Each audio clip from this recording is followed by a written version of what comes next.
Welcome to our YouTube channel RS43। আশা নয় বিশেষ প্রত্যেকে ভালো আছেন, সুস্থ আছেন। আরেকটি নতুন ভিডিওতে আপনাদের সকলকে স্বাগত জানাচ্ছি। তো আজকে ম্যাচ অ্যানালাইসিস করব ম্যাচ নাম্বার 18। আজ এখানে ম্যাচটি অনুষ্ঠিত হবে রাজীব গান্ধী ইন্টারন্যাশনাল ক্রিকেট স্টেডিয়ামে। এখানে কার কার মধ্যে খেলা হবে, কী আসল বিষয় কী থাকতে পারে, প্লেইং 11, তো আর সমস্ত কিছু নিয়ে আমি আলোচনা করার চেষ্টা করব এই ভিডিওতে। তো অবশ্যই ভিডিওটি ভালো লাগলে একটি লাইক এবং শেয়ার করে দিবেন, কমেন্ট করে আপনার মতামত জানাতে ভুলবেন না। আর অবশ্যই চ্যানেলটিকে সাবস্ক্রাইব করে পাশে থাকবেন আরও নিত্য নতুন ভিডিও পেতে। আমাদের সামনে আরও ওয়ার্ল্ড কাপ আসতে চলেছে, তাছাড়া আরও অন্যান্য খেলা রয়েছে। সব কিছু মিলিয়ে কিন্তু আমরা অনেক আপডেট কিন্তু আমরা দেব। তো আপডেটগুলো আপনাদের পেতে হলে অবশ্যই চ্যানেলটিকে সাবস্ক্রাইব করে পাশে থাকতে হবে। তাই অবশ্যই চ্যানেলটিকে সাবস্ক্রাইব করে পাশে থাকবেন। তো যাই হোক, কথা বাড়াবো না, শুরু করব আজকের ভিডিও। তো প্রথমেই বলি মাঠের কথা। যে মাঠে খেলাটি অনুষ্ঠিত হবে হায়দ্রাবাদের Rajiv Gandhi international cricket stadium. মোটামুটি হাইস্ট গ্রাউন্ড, একটা হাই স্কোরিং গ্রাউন্ড একটা। আবার এখানে কম রানও হয়ে থাকে। আবার এখানে মিডল স্টিকের রান হয়, যেগুলোতে একটা ভারসাম্যর মতো থাকে। তো এখানে সুইং আছে, স্পিন সবগুলোই আছে। তো আলোচনা করব একে একে সবগুলোর কথা। প্রথমে যদি আসি, এই মাঠের হাইয়েস্ট স্কোর এই ইতিহাসের, IPL ইতিহাসের কিছুদিন আগে মাত্র হয়েছে। এই হায়দ্রাবাদই করেছে 277, যেটি হচ্ছে সারা IPL তো বাদ, এমনকি এই মাঠের জন্য হাইয়েস্ট স্কোর 277। লোয়েস্ট স্কোর আছে এই মাঠে হচ্ছে 80। আর এখানে সর্বনিম্ন স্কোর যারা ডিফেন্ড করে জিতেছে এটা 118, অর্থাৎ 118। আর সর্বোচ্চ যারা স্কোরিং চেস করে যারা জিতেছে এটা হচ্ছে 217, যেটি সর্বোচ্চ চেস করা হয়েছে। আর টিম ফর্মের কথাই বলি, এখন পর্যন্ত প্রত্যেকটি দল ভিন্ন ভিন্ন দলের বিরুদ্ধে সর্ব 5টি ম্যাচের কথা যদি বলি, ইতিমধ্যেই তারা হায়দ্রাবাদ যদিও খেলে ফেলেছে 2-3টে ম্যাচ, এবং সেই CSKও কিন্তু সেম। তো যাই হোক, এ কথাই যদি বলি, সব কিছু মিলে CSK সর্বশেষ 5টি ম্যাচে 4টিতেই জিতেছে, একটি তারা পরাজিত হয়েছে। ইতিমধ্যেই তারা সেম এই যে একটি পরাজিত, সেই গত ম্যাচেই তারা পরাজিত হয়েছে দিল্লির কাছে বিশাখাপত্তনমে। আর এছাড়া যদি আমি হায়দ্রাবাদের কথা বলি, এই জায়গায় হায়দ্রাবাদ একেবারেই মাত্র একটিতে জয় পেয়েছে, বাকিগুলিতে সব হেরে গেছে, 4টিতে তারা হেরেছে। আর যে জয়টা পেয়েছিল সেটা অবশ্যই মুম্বাই ইন্ডিয়ান্সের বিরুদ্ধে 277, যেটিতে হয়েছিল বিশ্ব রেকর্ড, ছক্কার ক্ষেত্রে হোক, বাউন্ডারির ক্ষেত্রে হোক, কিংবা রানের ক্ষেত্রে। তো এবারে আসি এই মাঠের যে আউটফিল্ডের কথায়। প্রতিবারই এই মাঠের আউটফিল্ডটা একটু ফাস্ট থাকে, তাছাড়া স্পিন এবং যে পেস দুটো একেবারে মিশ্রণের অবস্থায় থাকে, এবং ভালো কিন্তু ট্র্যাক এখানে দেওয়া হয়। মাঠটি যথেষ্ট বড় আছে অবশ্যই। Rajiv Gandhi international cricket stadium আপনারা সকলেই চিনেন।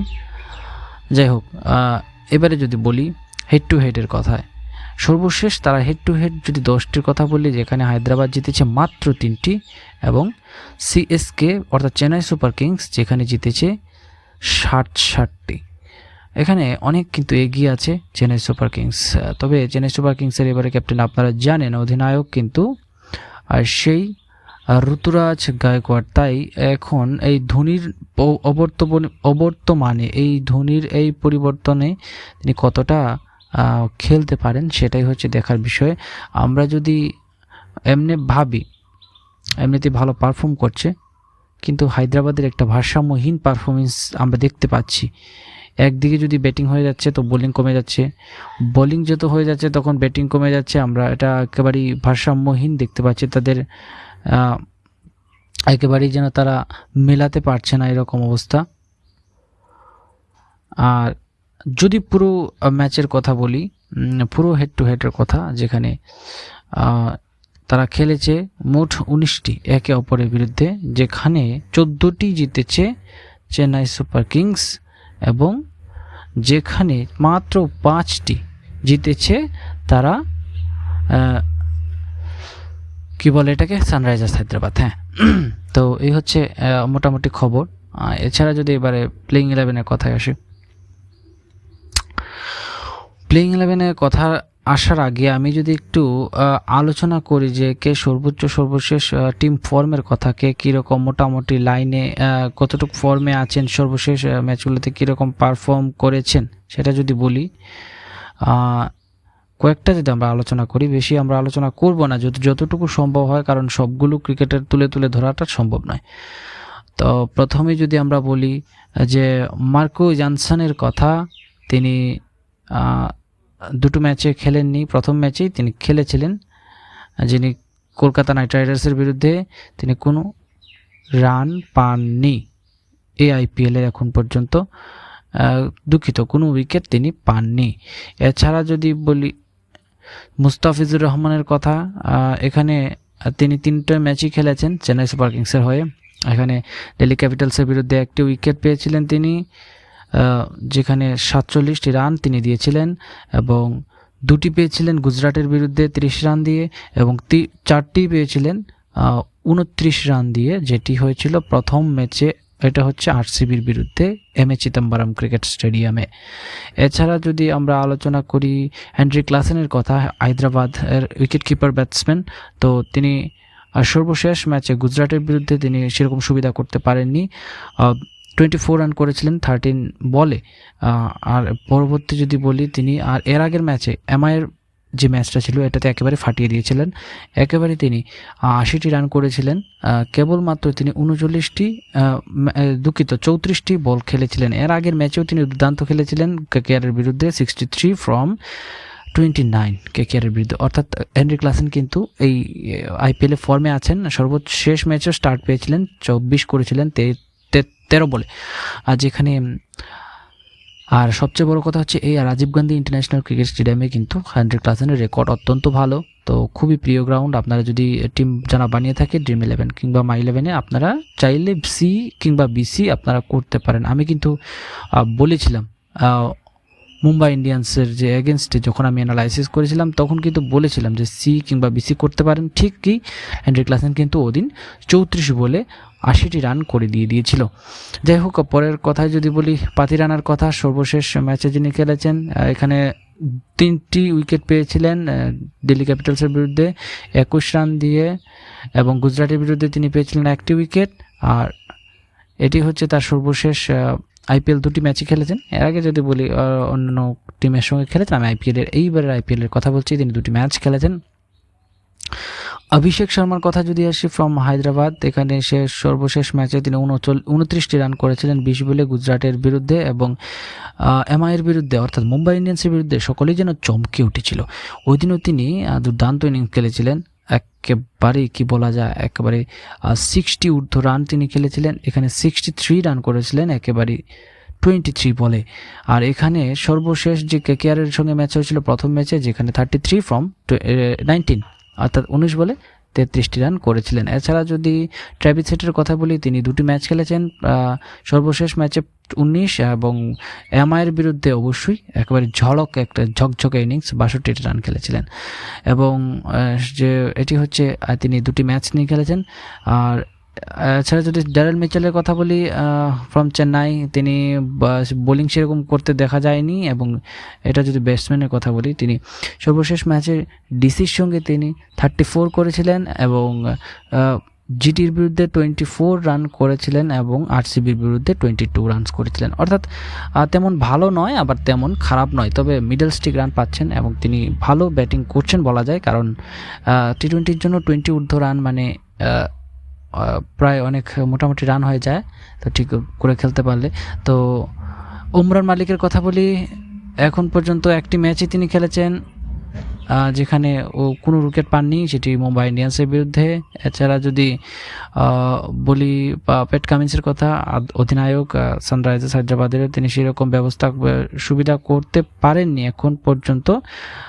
একটি করে ম্যাচ উইকেট পেয়েছেন, আর এমআইয়ের বিরুদ্ধে তিনি 2টি উইকেট পেয়েছিলেন, অর্থাৎ 3টি ম্যাচ খেলেছে। এখানে তিনি আপাতত এখন পর্যন্ত 4টি উইকেট নিয়ে রয়েছেন। এছাড়া যদি বলি শাহবাজ আহমেদের কথা, অলরাউন্ডারের কথায় যদি আসি, ওনাকে যদি বলা হয় তিনি বোলিং করেছেন, এখানে একটি উইকেট পেয়েছিলেন জিটির বিরুদ্ধে এবং কলকাতা নাইট রাইডার্সের বিরুদ্ধে তিনি কোনো উইকেট পাননি, অর্থাৎ তিনি দুটো ম্যাচ খেলেছেন। এবার যদি ব্যাটের কথা বলি তাই কতটা রান করেছেন, সেক্ষেত্রে যদি বলা হয় তিনি জিটির বিরুদ্ধে 22টি রান করেছিলেন এবং একেবারে 16 রান করেছিলেন কলকাতা নাইট রাইডার্সের বিরুদ্ধে, এবং মাঝখানে তিনি মুম্বাই ইন্ডিয়ান্সের সঙ্গে ম্যাচে তিনি নামতে পারেননি।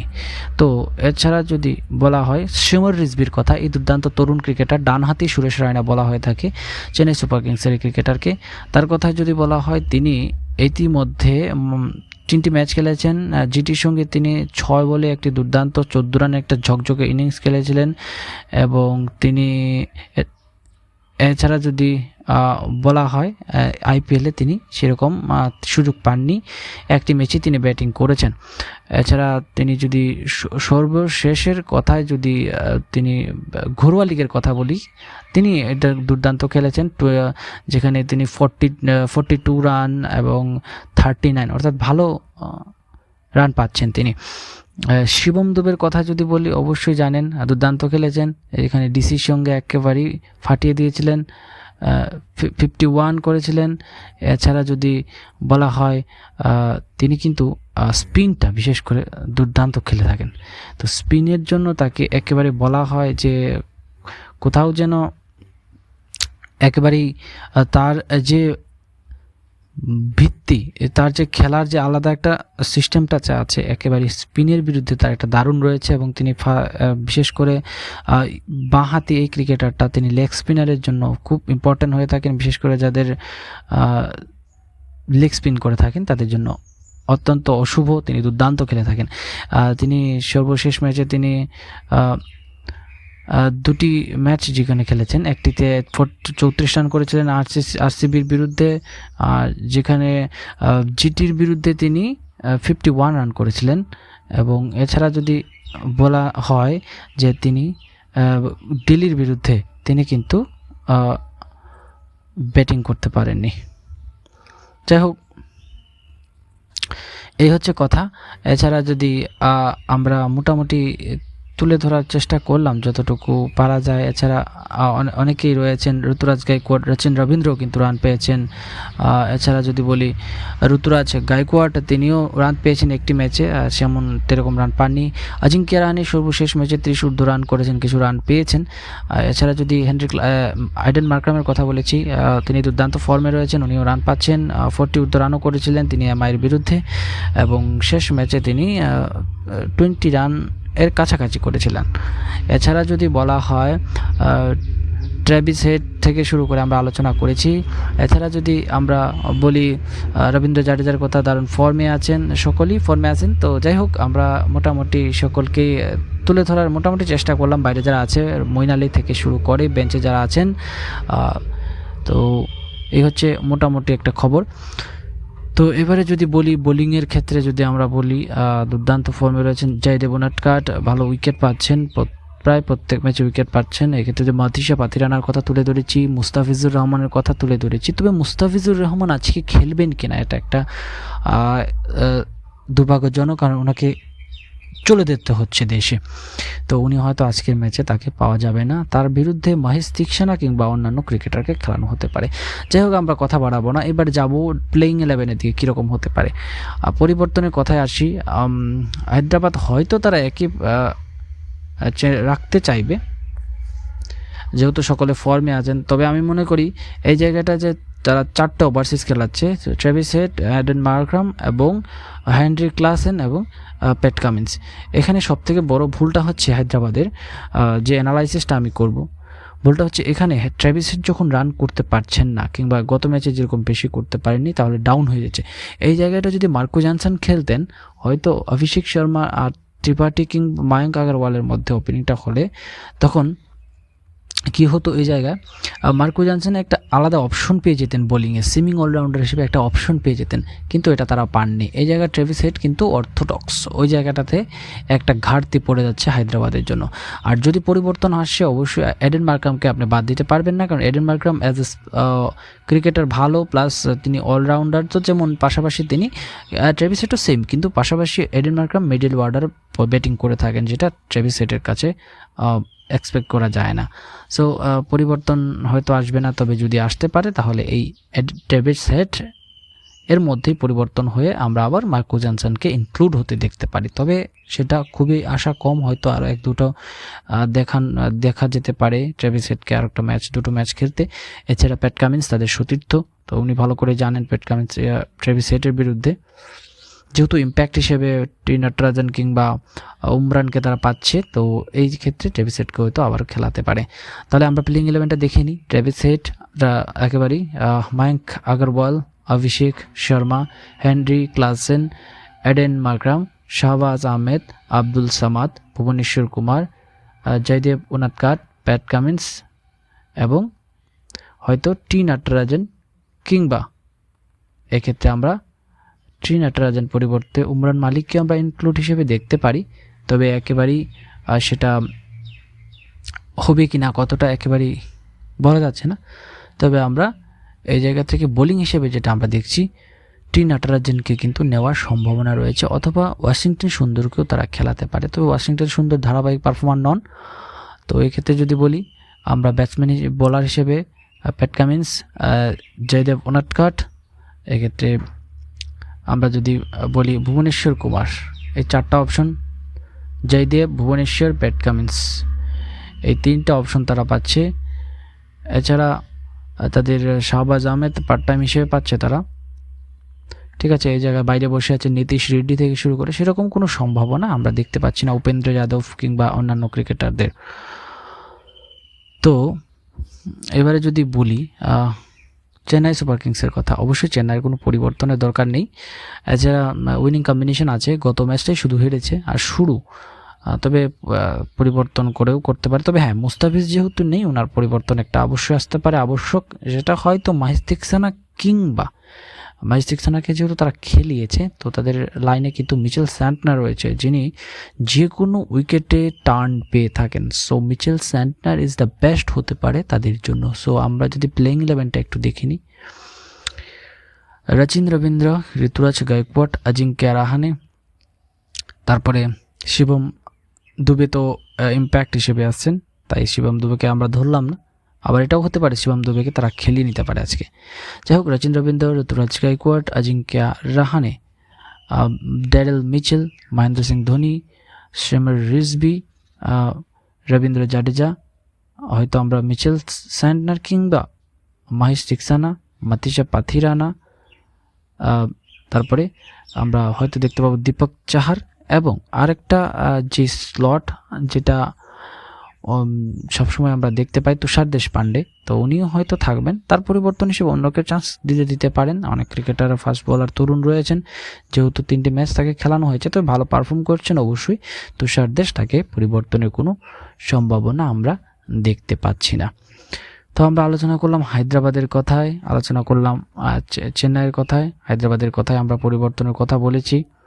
এছাড়া গ্ল্যান ফিলিপস আছেন, অনেক দুর্দান্ত ক্রিকেট খেলছেন, ওয়ার্নান্দো হাসারাঙ্গা আছেন, বিশ্বের দুর্দান্ত লেগ স্পিনার, কিন্তু কাকে খেলাবেন, কোন জায়গাটায় তারা খেলাবেন, এটা হচ্ছে সব থেকে বড় প্রশ্ন হয়ে যাচ্ছে। যাই হোক বন্ধুরা, ভালো থাকবেন, সুস্থ থাকবেন। এই হচ্ছে আমাদের এখনকার মতো অ্যানালাইসিস আপডেট। যদি ভিডিওটি ভালো লাগে অবশ্যই চ্যানেলটিকে সাবস্ক্রাইব করে পাশে থাকবেন। আরও নিত্য নতুন ভিডিও পেতে সামনে কিন্তু আমাদের আরও অন্যান্য ক্রিকেট সংক্রান্ত নিউজ আসতে চলেছে, এবং কি আমাদের যেহেতু সামনে ওয়ার্ল্ড কাপ রয়েছে, আরও অনেক ধরনের খবর কিন্তু আপনাদের জন্য অপেক্ষা করছে, তাই আমাদের চ্যানেলটিকে সাবস্ক্রাইব করতে ভুলবেন না। আর ভিডিওটি ভালো লাগলে লাইক এবং কমেন্ট করে আপনার মতামত জানাতে ভুলবেন না। তো সকলে ভালো থাকবেন, সুস্থ থাকবেন। কথা হচ্ছে আবারও খুব শীঘ্রই আরেকটি নতুন ভিডিওতে।